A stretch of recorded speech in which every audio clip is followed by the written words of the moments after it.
lo dijo en la primera hora. La Comisión de Fiscalización de la Asamblea Nacional, querida audiencia, al cierre de la semana anterior anunció el inicio de un proceso de fiscalización y control político sobre varias entidades del Estado. Respecto de qué se está haciendo para revisar, controlar, a su vez, lo que están haciendo otros sectores en medio de la crisis. Por ejemplo, el tema de los bancos, si es que se está disponiendo algún tipo de alivio financiero, ayuda financiera, suspensión de plazos, reestructuración, qué sé yo. Todo eso va a comenzar el día de hoy en la Comisión de Fiscalización y Control Político, tanto a nivel de los bancos cuanto a nivel de las empresas de telefonía móvil.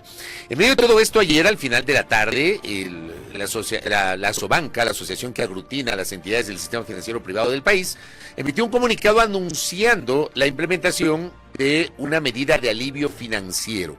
Justamente en atención al tema, le hemos invitado hoy a Marco Antonio Rodríguez, él es el presidente de Asobanca que está con nosotros. ¿Cómo le va, Marco Antonio? Bienvenido. Estimado Fabricio, muy buenos días. Belkis, muy buenos días. Muy buenos días a todos quienes nos escuchan. Gracias, Marco, por la gentileza.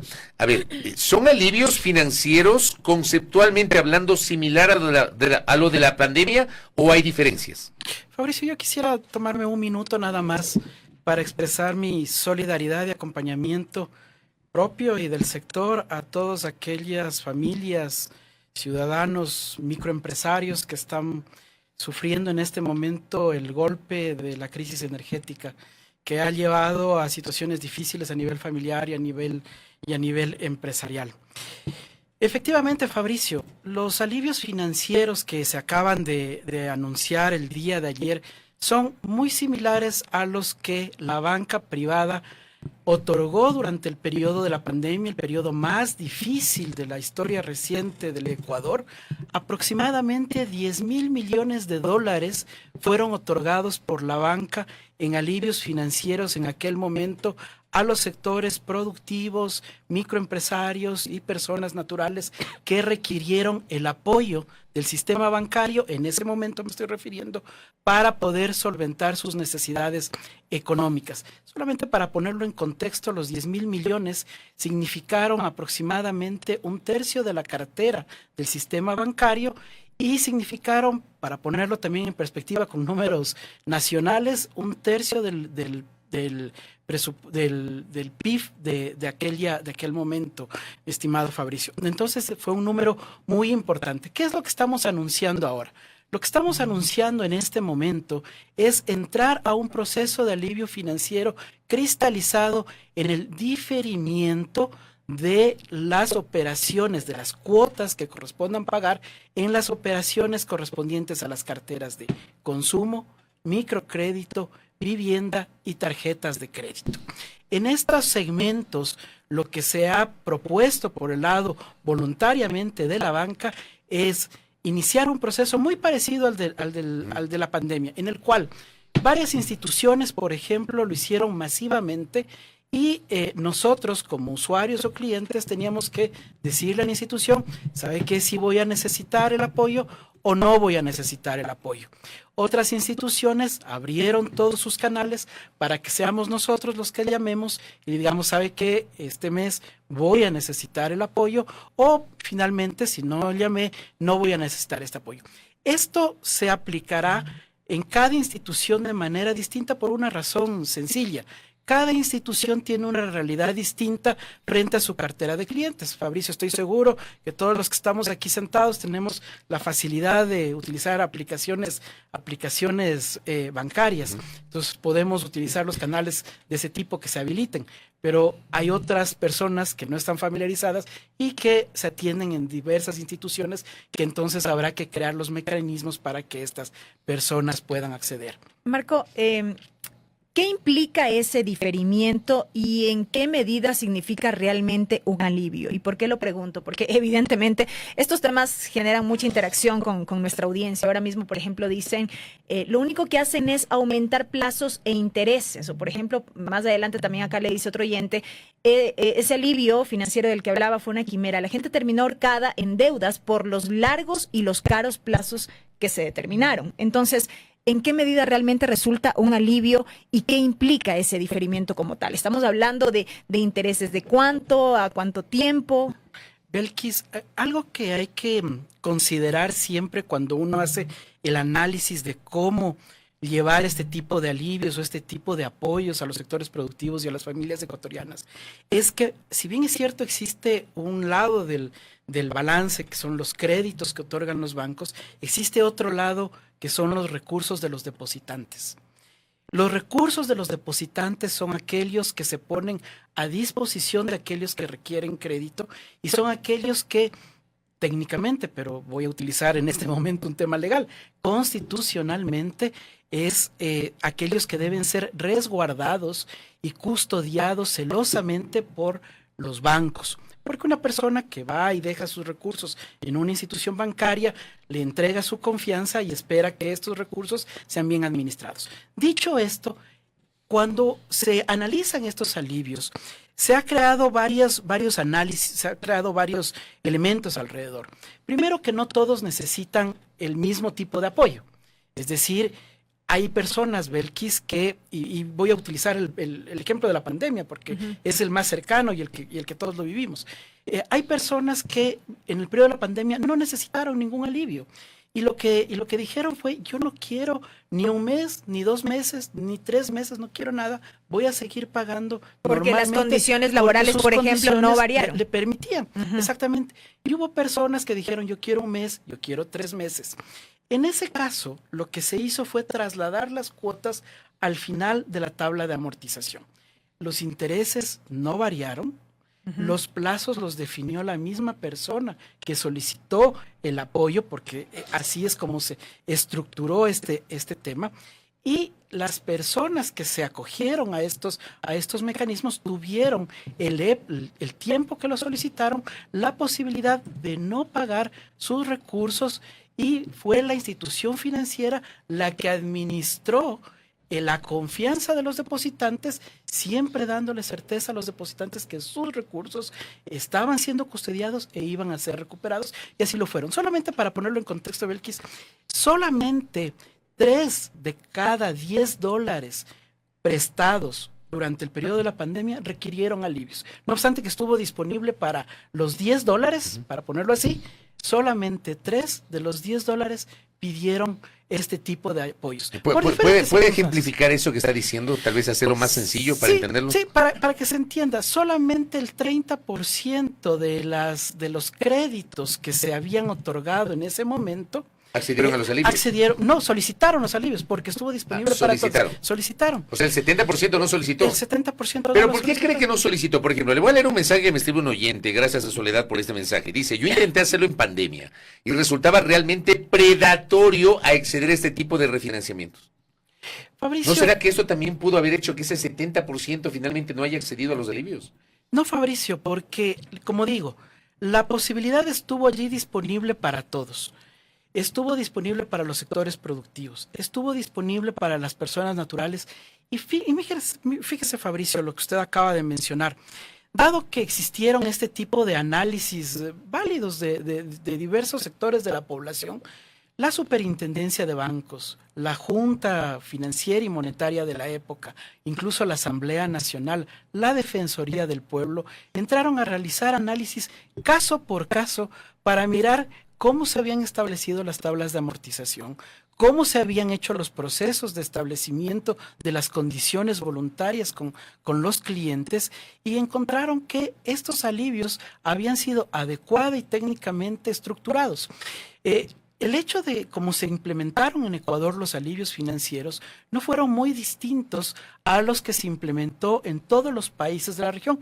Lo que sí fue distinto, Fabricio, es que en el caso ecuatoriano, todos los apoyos financieros dados por el sector bancario fueron dados solo con recursos de la banca. Es decir, no existieron recursos estatales, lo que se pasó en otros países como Colombia, Perú. Le voy a agregar otro mensaje que me escribe Ámbar acá. Me dice, lo que pasa es que en 3 meses después te cobraba más intereses, terminábamos pagando más, me dice. Entonces, ¿de qué alivio estamos hablando? Si es que es así como me dicen nuestros oyentes. La tabla de amortización, Fabricio, es una... No, lamento tener que entrar en estos temas que son un poco técnicos, pero es una fórmula de cálculo universal que establece la modalidad en la cual se va cobrando los intereses en el transcurso del tiempo. Por ello es que los alivios están disponibles para las personas que los necesitan, las personas que tienen en este momento una dificultad de pago. Si no existe esta dificultad de pago, si no es necesario solicitar estos alivios, lo más recomendable es que una persona no los solicite. Y toda la información en relación al proceso del alivio, en relación al proceso de la operación que se va a otorgar, siempre está disponible para el ciudadano, para las personas que quieran revisarlos, tantas y cuantas veces lo deseen hacer. A ver, pero para hablar claro, Marco, estamos hablando de que evidentemente va a haber intereses. Ya hablamos del tema de la pandemia. Centrémonos en este caso puntual de este diferimiento que ahora se ofrece. Porque cuando hablamos de diferimiento, esto no es ajeno al tema de los intereses. Tendrá sus intereses. Lo que no tendrá son intereses de mora, Belkis. Ya. No existirán ni intereses de mora, ni sobrecargos, ni recargos, ni siquiera lo que nosotros estamos proponiendo es que incluso, y esto va a requerir un análisis ya normativo, que en el caso de refinanciamientos o reestructuraciones no exista un impuesto que grava en el Ecuador a las operaciones de crédito, como lo sabemos, que es la contribución a Solca, pero esto deberá definirse ya en el aspecto normativo. Nosotros lo que hemos indicado es que no existirán ni intereses de mora, ni cargos, ni sobrecargos, ni tarifas, ni comisiones, ni nada adyacente a esta operación. Pero sí será un interés sobre interés, porque estamos hablando de un diferimiento de una deuda que ya tiene intereses. No, Belki, son los mismos intereses, nada más que cobrados en relación al tiempo y al plazo que requiera la persona. No es un interés sobre interés. Es como cuando usted accede a un financiamiento de cualquier aparato, digamos un teléfono, que usted se lo va a comprar. En el momento en que lo compra a interés con plazo, usted determina o conoce en ese momento cuánto es el interés. Esos mismos intereses son los que se van a cobrar, nada más que ahora se los va a cobrar en relación del nuevo plazo que usted ha solicitado que le dé. Pero con ese nuevo plazo que se ha solicitado, ¿ese interés original va a variar? El interés original podría variar si es que solicita usted un plazo más largo o menos largo. Ya dependerá de cada operación. Por eso es bien importante, Fabricio. Aquí no se ha pensado en una solución talla única. Es decir, todos obligatoriamente tenemos que acogernos a estos alivios, o todos obligatoriamente tenemos un plazo, o todos obligatoriamente tenemos que solicitarlo o no. Aquí lo que se ha establecido es la posibilidad de que cada persona, de acuerdo a la situación en la que se encuentre, en las condiciones en las que se encuentre su crédito y en la necesidad que tenga o no tenga, pueda acercarse a la institución financiera y solicitar o no este apoyo. Un oyente le pregunta, ¿aplica los créditos productivos para las pymes? Muy buena pregunta, Belkis, y gracias por esta pregunta. Como dije hace un momento, las carteras o los segmentos de crédito inicialmente señalados y que entran directamente en este proceso son las carteras de consumo, de microcrédito, tarjeta de crédito y vivienda. Para los segmentos productivos de pymes, comercial o corporativo, se ha establecido un proceso de analizar caso por caso la situación tanto de la persona que solicita, normalmente el propietario de la pyme, cuanto de la propia entidad. ¿Y por qué razón se hace esto de manera distinta que lo que se hace con los otros créditos? Normalmente los otros segmentos de crédito son segmentos que se otorgan a personas naturales, normalmente. No quiero decir siempre, pero normalmente. En mi microcrédito puede haber empresas también. En tanto que en los otros casos existen situaciones empresariales en donde hay otros análisis adicionales que hay que hacer, como por ejemplo cómo está su flujo de caja, cómo está su plan de negocios, cuál es la perspectiva de ventas que tiene. ¿Y por qué es importante hacer esto? Porque es probable que a un empresario no le sirva un diferimiento de sus créditos. No necesita eso. Lo que necesita es nuevo capital de trabajo. Entonces, yo no puedo poner en una propuesta que le voy a diferir cuando lo que él necesita, el empresario no necesita el diferimiento, lo que necesita es un nuevo crédito. O que un nuevo empresario no necesita el diferimiento de 3 meses, sino incluso un poco más de tiempo. Entonces, por eso, para los sectores empresariales, pymes sobre todo, empresas grandes, se ha establecido la revisión caso por caso para poder solventar y encontrar las soluciones que más se adecuen a las necesidades de sus clientes. Acá me piden también que le pregunte si es que dentro del segmento de los alivios financieros se incluyen los créditos educativos.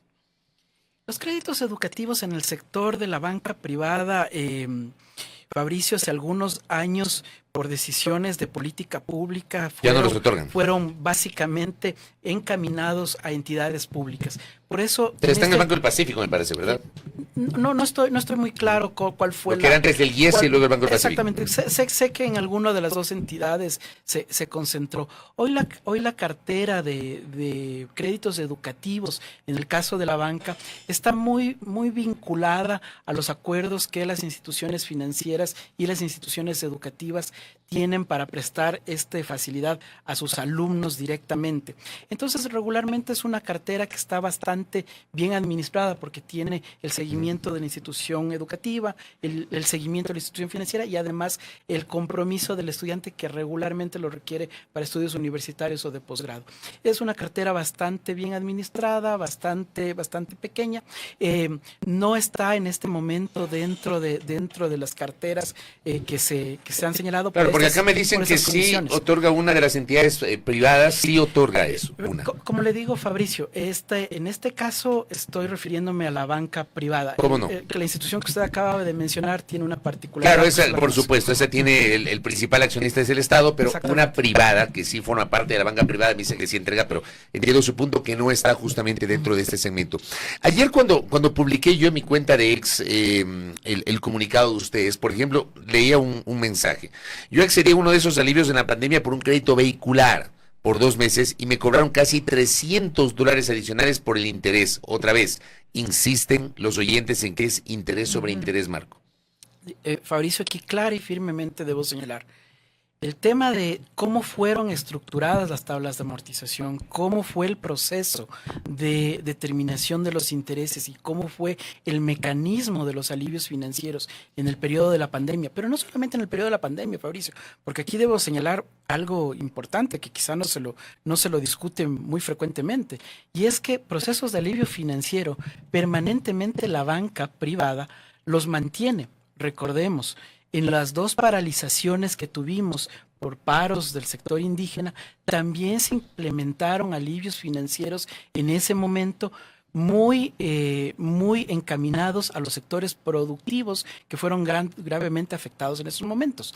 Esto hace que los procesos de alivios financieros sean permanentemente dados por el sector bancario y esto nos lleva a que los organismos de supervisión y control permanentemente analicen las operaciones y las condiciones para determinar cómo se han cobrado estos intereses, lo cual me lleva a decir claro y firmemente, Fabricio, en ningún caso existió o existe cobro de interés sobre interés. Marco, ¿es impensable una moratoria para el pago de este tipo de deudas? Un oyente, por ejemplo, le dice, alivio sería una moratoria de 1 año y después pagar la deuda sin subir intereses y en función de la capacidad de pago del cliente. ¿Esto es inviable? Belkis, cuando hablamos del sector bancario, como dije hace un momento, tenemos que mirar los dos lados. Un lado son los créditos, sí, las condiciones en las que las personas que acceden a crédito se encuentran, pero el otro lado son los depositantes.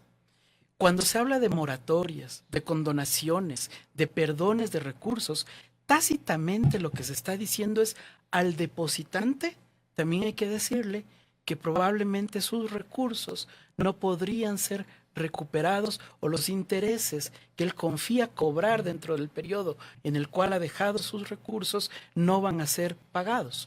Entonces, cuando se habla de estos temas, hay que técnicamente mirar muy bien los 2 aspectos para encontrar las soluciones que, preservando la estabilidad de los depósitos, preservando la confianza y la buena administración técnica de estos recursos, se puede apoyar a la persona que recibió crédito. Y la práctica ha demostrado que la mejor manera de hacerlo es a través de estos alivios financieros en determinadas carteras, en determinadas condiciones, y a las empresas caso por caso. ¿Cuántos, esta decisión que usted está anunciando de Asobanca, la van a aplicar todas las entidades financieras privadas que forman parte de Asobanca? Así es, Fabricio. ¿Cuántas son? Así es, ¿Cuántos bancos son? 14 instituciones Bien. bancarias que, sin embargo, representan el 86% de los activos del sistema. Es decir, en la asociación de bancos están todos los bancos grandes, todos los bancos medianos y todos los bancos grandes de los bancos pequeños, excepto el banco público que usted acaba de mencionar hace un rato. Oiga, me escribe el abogado Gustavo García, pero me plantea una pregunta, difícilmente, no creo que usted tenga la respuesta. Me dice, en los alivios financieros entran pendientes al IES respecto de las obligaciones que están con Coactiva. No sé si eso usted puede contestar. Eso es un tema del IES. Ya. El BIES no tienen relación con la actividad. Ahí no tiene. Eso es un tema ya del sector público y de la política pública. Oiga, ¿cuánto tiempo usted cree que se implementen estos alivios? O sea, ¿hay alguna proyección con esta medida anunciada ayer que hoy usted le está sustentando, una proyección en el tiempo? A ver, Fabricio, y esto es bien importante. Durante esta semana que va a ser bastante corta, ¿no? Durante estos días los bancos han empezado sus trabajos y análisis de cómo implementar. Yo Fabricio, y lamento volver al ejemplo de la pandemia. Cuando estuvimos en el periodo de pandemia, hubo procesos operativos que tuvieron que ir siendo implementados rápidamente para poder ejecutar la decisión, que asimismo, Fabricio, recuerdo, la banca lo informó antes de que la ley de apoyo humanitario, un par de meses después, pueda ser expedida. Los bancos ya están trabajando en encontrar cuáles van a ser los mecanismos operativos más eficientes para poder llegar rápidamente con estos alivios a las personas. Como digo, cada institución encontrará la mejor manera. Hay instituciones que, como lo hicieron en la pandemia, lo harán de manera general, esperando que alguien les diga, yo no deseo el alivio, déjeme el crédito, yo lo voy a seguir honrando como lo he estado haciendo. Otros entrarán, en cambio, en un proceso distinto que será: a todos los que me llamen, yo voy a entregarles esos alivios porque en ese momento receptaré la información y llegaré a los acuerdos. Entonces, habrá varios. Lo que sí es cierto, Fabricio, es que ya las instituciones están trabajando. Tomará unos días, Fabricio, porque esto fue anunciado ayer. Hemos venido ciertamente trabajando y escuchando sobre todo las necesidades de la población tan afectada en este momento por la crisis energética. Ha habido gente que se ha acercado a los bancos a decir, no puedo pagar, necesito un refinanciamiento, necesito una extensión de plazos, por eso toman la medida. Y han venido siendo apoyados por las instituciones. Pero claro, cuando ya miramos que la población en general comienza a señalar que desearía tener un mecanismo por el cual rápida y fácilmente se puede implementar estos alivios, entonces hay que encontrar unas medidas operativas un poco más Pero ha rápidas. habido algún tipo, no sé si es muy apresurado, pero esta pregunta que le voy a hacer, pero ¿tienen alguna estadística del incremento de la cartera vencida en las últimas semanas o en el último mes o en los últimos 2 meses asociado a esta crisis? Bueno, todavía los datos de las últimas semanas sobre la morosidad No los tienen consolidados. no están disponibles todavía. O sea, no podemos hablar de que se ha incrementado el índice de morosidad. No, lo que sí le puedo señalar, Fabricio, es que en este momento en el sector bancario privado, la mora agregada es del 3.7%. Esto, para ponerlo muy sencillo, de cada $100 prestados, $3.7 tienen una demora en el pago. Hay segmentos como el segmento microcrédito y consumo precisamente que tienen una mora algo más alta debido a las condiciones de la economía en este momento, debido a las condiciones de la seguridad, las condiciones de la crisis energética, las condiciones generalizadas del aparato productivo. Y esto, por supuesto, que está empujando a una mayor dificultad en la recuperación de los créditos que se refleja en la mora. Como le digo, no tenemos los datos cerrados del último mes. Lo que le puedo comentar son estos datos que corresponden a los datos de septiembre de este año. Y de los datos que tienen hasta septiembre de este año, Marco, ¿cómo está el tema de depósitos, por ejemplo, o de entrega de nuevos créditos? Muy importante, Fabricio. La cartera en este momento total del sector bancario está en $44.500 millones aproximadamente. De estos $44.500 millones, gran parte, algo más del 50%, se prestan a sectores productivos en este momento. El crecimiento de la cartera durante este año, para este mismo periodo, fue del 7%, casi el 8%. Mantiene un ritmo de crecimiento de la cartera. Sin embargo, si comparamos este mismo monto de cartera con el mismo periodo del del año pasado, el mismo mes del año pasado, el año pasado crecíamos al 12%. Crecíamos mucho más rápido y en mucho más velocidad, con mucha más velocidad. Esto nosotros notamos que se debe a las condiciones de la economía, a las condiciones de la demanda del crédito. El Banco Central del Ecuador hace unas semanas publicó un estudio que lo hacen periódicamente que se llama La demanda del crédito. Y allí en este estudio se encuentra que tanto empresas como personas naturales en estos momentos, dadas las vicisitudes de la economía, están difiriendo sus decisiones de tomar o no créditos. Eso por el lado del crédito. Por el lado del depósito, Fabricio, estamos aproximadamente en algo más de 46,000 millones de dólares en depósitos. Ha existido un crecimiento importante en el último mes del ritmo de crecimiento de los depósitos y esto creemos que se debe a la inyección de recursos que se dio en la economía debido a los desembolsos de los multilaterales que llegaron y que sirvieron para pagar a GATS, a proveedores rezagados, etcétera, de la información que ya todos conocemos y que comenzó a reflejarse en el crecimiento de los depósitos. Esto es muy bueno, Fabricio, porque un mayor crecimiento de la liquidez, un mayor crecimiento de los depósitos también ayuda a un crecimiento de la cartera de crédito. Lo que veníamos viviendo es un rezago, un enlentecimiento del crecimiento de los depósitos, lo cual también se veía reflejado en un crecimiento de la cartera de crédito. Pero aspiramos que en los próximos meses, en las próximas semanas, si es que las condiciones de la economía y los desembolsos que se esperan continúan llegando como se los ha anunciado y como se espera, el crecimiento de los depósitos se mantenga, lo cual va a ayudar también al crecimiento de la cartera de crédito. Marco, gracias por el tiempo, muy gentil. Gracias. Muchísimas gracias, Belkis, muchísimas gracias, Fabricio. Muy amable a Marco Rodríguez, presidente de Asobanca, explicando los detalles de estos alivios financieros que se implementarán por parte de las entidades del sistema financiero ecuatoriano. Lo ha explicado y también ha interactuado con nuestra audiencia con algunas de las inquietudes que han generado nuestros oyentes internautas. 8:04, pausa en la primera hora. Primera plana. Todas las noticias, todas las voces.